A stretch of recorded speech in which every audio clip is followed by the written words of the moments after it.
For just a second. Think about your dream life. Imagine it. Feel it.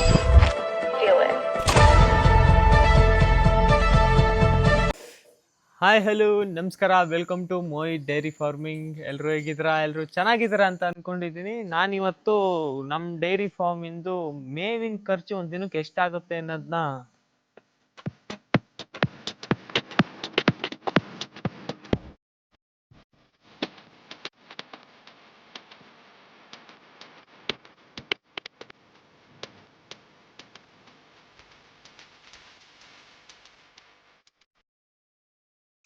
ಹೇಳ್ತೀನಿ. ನಮ್ಮ dairy ಫಾರ್ಮಲ್ಲಿ ಈಗ 13 ಹಸುಗಳಿದ್ದಾವೆ, 2 ಕರುಗಳಿದ್ದಾವೆ, ಅಲ್ಲೇ ಗಬ್ಬ ಆಗಿದ್ದಾವೆ. ಆ ಥರ ಕರುಗಳು ದೊಡ್ಡವು. ಇನ್ನು 4 ಚಿಕ್ಕ ಕರುಗಳಿದ್ದಾವೆ ಹಾಲು ಕುಡಿಯವು. ಅದರಲ್ಲಿ 4 ಕರುದಲ್ಲಿ 1 ಕರು ಓರಿ. ಈಗ 2 ಕರು ಗಬ್ಬ ಆಗಿರೋವು ಇದಾವಲ್ಲ, ಅದನ್ನ ಹಸಿನ ಕಡಿಕೆ ಸೇರ್ಸೋಣ.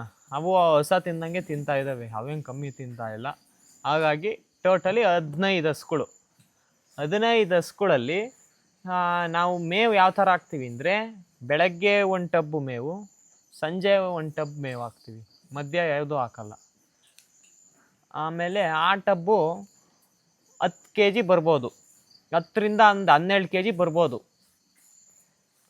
ಬೆಳಗ್ಗೆ ಒಂದು 10ರಿಂದ 12 kg, ಸಂಜೆ 10ರಿಂದ 12 kg ಒಂದು ಹಸುಗೆ ಮೇವು ಹಾಕ್ತಿದ್ದೀವಿ. ಅಲ್ಲಿಗೆ ಟೋಟಲಿ ಎಷ್ಟು ಅಂತ ತಾಣ ನಮ್ಜಿ? 24. ಒಂದು ದಿನಕ್ಕೆ ಒಂದು ಹಸಿಗೆ 24 kg ಮೇವು. 24 × 15 ಹಾಕ್ಲಾ?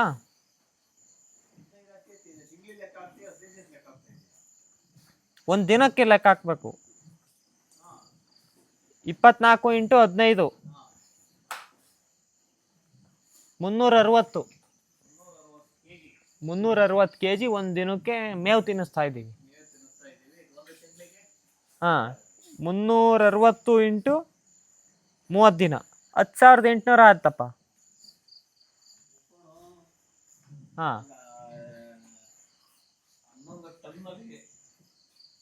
ಇನ್ನು 200 kg ಕಮ್ಮಿ, 11 ಟನ್ನು,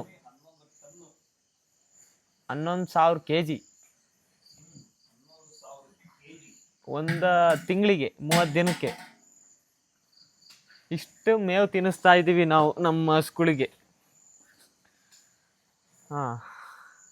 ಅದು ರೇಟು ಇವತ್ತಿದ್ದಿದ್ದು ನಾಳೆಕಿರಲ್ಲ, ನಾಳೆ ಇದ್ದಿದ್ದು ನಾಡ್ದಿರಲ್ಲ, ನಾಡ್ದಿದ್ದು ಆಚೆ ನಾಡ್ದಿರಲ್ಲ. ದಿನಕ್ಕೂ ರೇಟ್ ಜಾಸ್ತಿನೇ ಹೊರತು ಕಮ್ಮಿ ಇಲ್ಲ. ಈಗ ಮಳೆ ಇಲ್ಲ, ಬೆಳೆ ಇಲ್ಲ.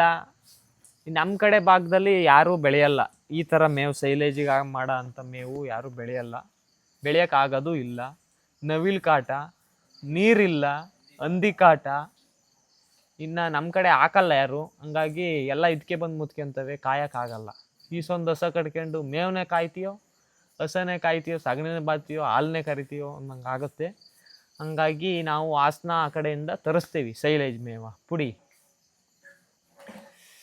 ಅವರು ಹೇಳಿದ ಟೈಮಿಗೆ ತರಲ್ಲ, ಅಲ್ಲೂ ಬೆಳೆ ಇಲ್ಲ, ಮಳೆ ಇಲ್ಲ ಅಂತಾರೆ. ಮೇವು ಕಾಸ್ಟು ಇಷ್ಟು ಆಗ್ತೈತೆ ಒಂದು ತಿಂಗಳಿಗೆ. ಎಲ್ಲೂ ಆಚೆಗೆ ಬಿಡೋದೇ ಇಲ್ಲ, ಕಟ್ಟಿತಲೇ ಕಟ್ಟಿರ್ತೀವಿ ಇಲ್ಲೇ ಎಲ್ಲ. ಹಾಗಾಗಿ ಮೇವಿನ ಕಾಸ್ಟು ತುಂಬ ಜಾಸ್ತಿ ಬರ್ತೈತಿ. ಈಗ ಮುಂಚೆ ಉಳಿತಿತ್ತು, ಈಗ ಏನು ಉಳಿತಿಲ್ಲ. 11 ಟನ್.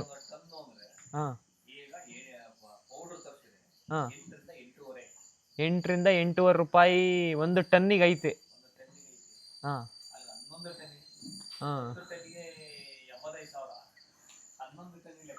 11,000 kg into 8 ಹಾಕ್ಲಾ, 8.5 ಹಾಕ್ಲಾ? 8 ರೂಪಾಯಿ, 88,000 ರೂಪಾಯಿ. 90,000 ರೂಪಾಯಿ ಮೇವಿಗೆ ಹೋಗ್ತಾ ಐತಿ, ಸೈಲೇಜ್ ಮೇವಿಗೆ ಪುಡಿ. ಅದು ತಂದರೆ ನಮ್ಮ ಕಡೆ ದೂರ ಅಂತ ಹೇಳಿ ಬುಲೆರೋ ಗಾಡೀಲಿ ತರ್ತಾರೆ.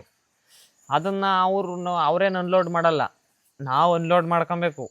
ತಿರ್ಗಾ ಬ್ಯಾಗ್ ಇದ್ದರೆ ಬ್ಯಾಗಿಗೆ ತುಂಬ್ಕೊಬೇಕು, ಇಲ್ಲಾಂದರೆ ಗುಂಡಿ ಮಾಡಿಸ್ಕೊಂಡು ಬಂಕರ್ ಮಾಡಿಸ್ಕೊಂಡಿದ್ರೆ ಅದಕ್ಕೆ ತುಂಬ್ಕೊಬೇಕು. ಅವೆಲ್ಲ ನಮ್ಮದು. ಇನ್ನು ಅದನ್ನು ಕೊಳಿದಂಗೆ ನೋಡ್ಕೊಬೇಕು ಕ್ಲೀನಾಗಿ, ಕೆಡ್ದಂಗೆ. ಹಂಗೆ ನೋಡ್ಕೊಳ್ಳಿಲ್ಲ ಅಂದರೆ ಕೆಟ್ಟೋಗುತ್ತೆ, ಲಾಸ್.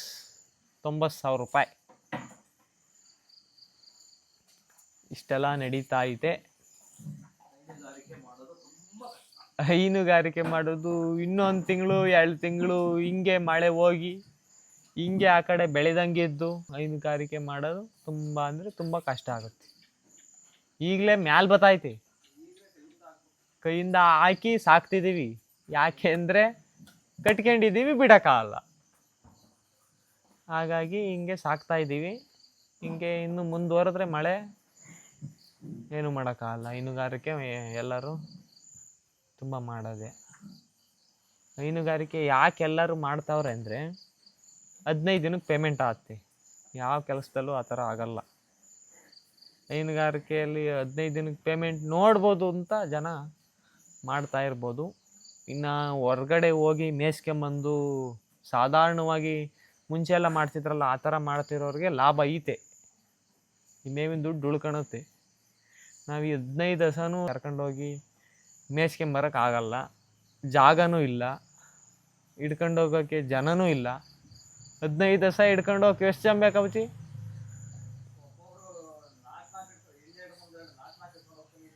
ಹಾಂ, 16 ಆಗುತ್ತೆ. 4 ಜನ ಬೇಕು. ಹಿಂದೆರಡು ಮುಂದೆರಡು ಹಿಡ್ಕೊಂಡು ಹೋಗ್ತೇನೆ ಅಂದರೆ ಇನ್ನು ಅದೇ ಡ್ಯೂಟಿ ಆಗೋಗುತ್ತೆ. ಹಿಡ್ಕೊಂಡು ಹೋಗೋದು, ಹಿಡ್ಕೊಂಬರೋದು. ಇನ್ನು ಒಂದೊಂದು ಎಲ್ಲೆಲ್ಲಿ ಹೋಗ್ತವು, ಏನೇನು ಕಥೆಯು. ಮಳೆ ಈ ಸಣ್ಣಗೆ ಇದು ಒನಿಯುತ್ತೆ, ಜೋರಾಗಿ ಉಯ್ಯಲ್ಲ. ಇಷ್ಟೊಂದು ರಂಕ್ಲು ರಾಮಾಯಣ. ಇನ್ನಾಲೆ ಮತ್ತೆ ಹಾಲು ಕರೆಗೆ ಹಿಡ್ಕೊಂಬರ್ಬೇಕು. 15 ಹಸ ಒಬ್ಬ ನೋಡ್ಕೊಂಬೋದಾ? ಅದು ಕೂಡಿರಂಗಿದ್ರೆ ಅವು ಅಲ್ಲೇ ಸಗಣಿಗ್ತಾವ ಮೇವು ಮೇಲೆ. ವೇಸ್ಟು, ಅಲ್ಲೂ ವೇಸ್ಟು. ಕ್ಲೀನಾಗಿ ಮೇಯಲ್ಲ. ಇಲ್ಲಾದರೆ ಅದೆಲ್ಲ ಸಮಸ್ಯೆ. ಇಲ್ಲಾದರೆ ಅಚ್ಚುಕಟ್ಟಾಗಿ ಹಾಕಿ ತಿನ್ಕೊಂಡು ಇಲ್ಲೇ ಮನಿಕೊಂಡು ಇರ್ತಾವತ್ತಾಗಿ.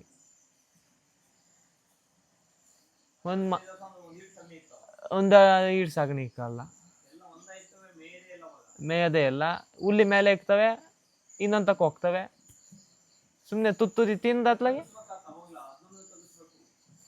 ಏನ ಹಾಕಿರೋ ಸ್ಮೆಲ್ಲು. ಅಯ್ಯೋ, ಅದೊಂದು ಕೇವ್ ಆಗುತ್ತೆ.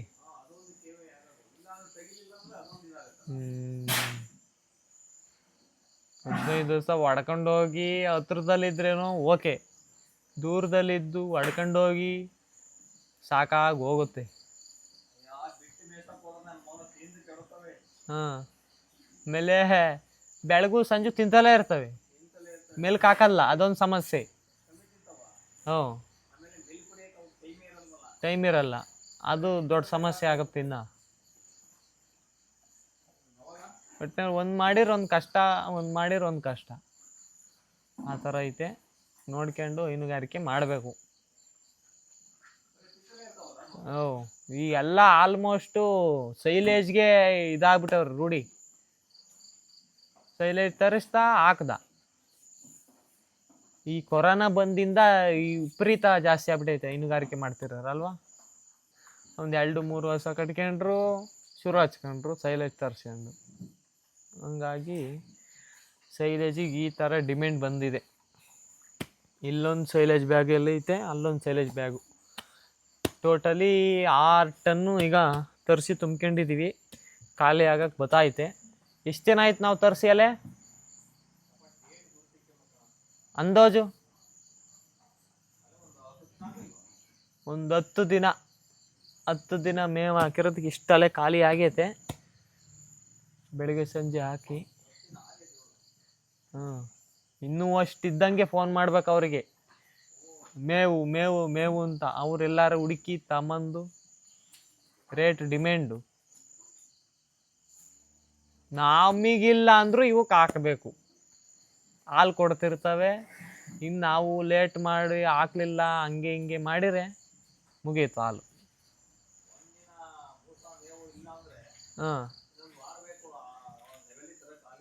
ಮುಂಚೆ ಲೆವೆಲಿಗೆ ತರೋಕ್ಕೆ 1 ವಾರ ಬೇಕು ಅಂತ ತಕ ಲಾಸ್. ಈಗಲೇ ಲಾಸು, ಕೈಯಿಂದ ಹಾಕ್ತಿದ್ದೀವಿ.